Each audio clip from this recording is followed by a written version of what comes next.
Go. Okay. All right, this is going to be a seated sequence to work on knee mobility. It's a very basic thing to do. You're sitting, so there's not a whole lot of stress on the knee because there's not weight coming down on it. So it's going to have 3 parts to it.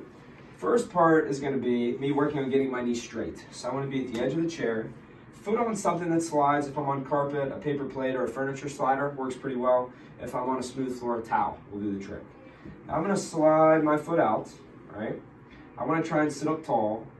And I want to pull my toe up, and I'm going to take my hands just above my knee, and I'm going to try and give a little bit of pressure to help me get into knee extension. So see, I'm going to do this little bit of a pulsing motion as I'm trying just above my kneecap to help facilitate my knee going straight.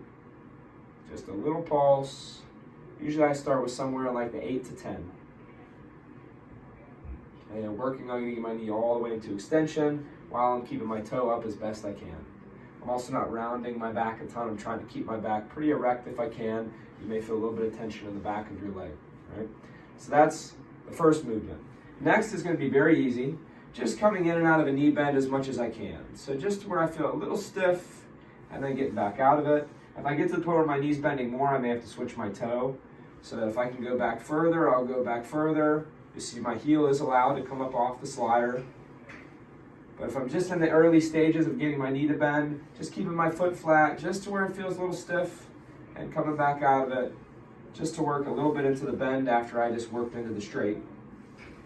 Now the last piece to work on the bend, this is something I use especially for patients post-surgery, is I'm going to get close to a wall, and I want to have my foot so it's pressed up against that wall, and I'll start off kind of deeper in the chair.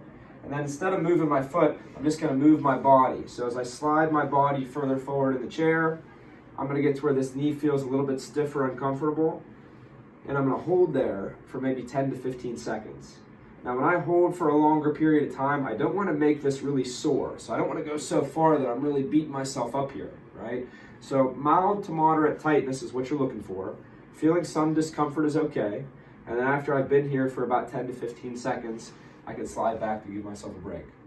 So usually I do 10 to 15 seconds into it to where it feels kind of stiff, right? And then 10 to 15 seconds out of it, right?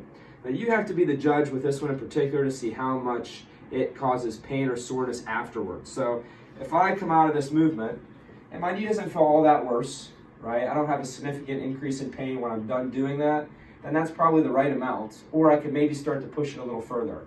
But when I come out of there, if my knee is really sore and throbbing and painful, that's telling me that I pushed that a little bit too far, right? And I tell patients, we start with 10 to 15 seconds. I'd rather ramp up to 20, 30, 45 seconds for a longer span of time versus pushing it very aggressively. So I'd rather go about the same amount of discomfort but hold for a longer period versus really pushing the limits and beating myself up. It's a good 3-movement sequence to start moving your knee.